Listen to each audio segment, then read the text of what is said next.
उत्तर प्रदेश के एक पीरगढ़ गांव में अब्दुल व उसके कुछ दोस्त रहते थे।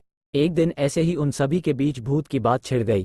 इस दौरान अब्दुल ने बिना डरे कह दिया कि भूत जैसा कुछ नहीं होता। तभी सभी दोस्तों ने उससे कहा कि ऐसा है तो क्या तुम इस बात को साबित कर सकते हो कि तुम्हें भूत से डर नहीं लगता। उसने कह दिया, हाँ बिल्कुल।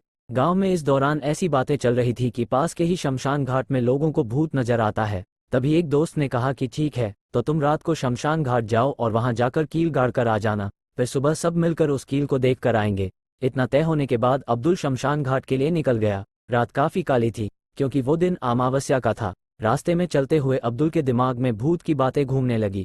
उसे डर भी लग रहा था, लेकिन दोस्तों के सामने हंसी होगी ऐसा सोचकर वो आगे बढ़ता रहा और शमशान घाट पहुंच गया। वहां पहुंचते ही अब्दुल ने कील को गाड़ने के लिए जेब से हथौड़ी निकाली और कील को जमीन में धीरे धीरे गाड़ने लगा। शोर ज्यादा न करने के चक्कर में अब्दुल काफी आराम से कील गाड़ रहा था। कुछ देर बाद उसे लगा कि कोई उसका कुर्ता खींच रहा है। उसका पूरा शरीर ठंडा पड़ गया और वो बेहोश होकर नीचे गिर पड़ा। तभी अब्दुल का पीछा करते हुए शमशान पहुंचे उसके दोस्तों ने उसे उठाया और गांव लेकर आ गए। काफी देर तक जब अब्दुल को होश नहीं आया तो उस पर पानी के छींटे मारे। उतने में ही अब्दुल को होश आ गया और उसने बताया कि वो कील शमशान में गाड़ चुका था, लेकिन तभी कोई उसका कुर्ता खींचने लगा जिससे वो डर गया। दोस्तों ने अब्दुल को बताया कि कोई उसका कुर्ता नहीं खींच रहा था।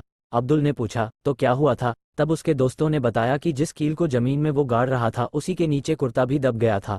इसी वजह से उसे लगा कि कोई उसका कुर्ता खींच रहा है। अपने डर की वजह से शर्मिंदा होते हुए अब्दुल ने अपने दोस्तों से माफी मांगी, लेकिन उसके सारे दोस्तों ने मिलकर उसकी हिम्मत की खूब तारीफ की। कहानी से सीख, आप जितना डरेंगे आपको डर उतना डराएगा।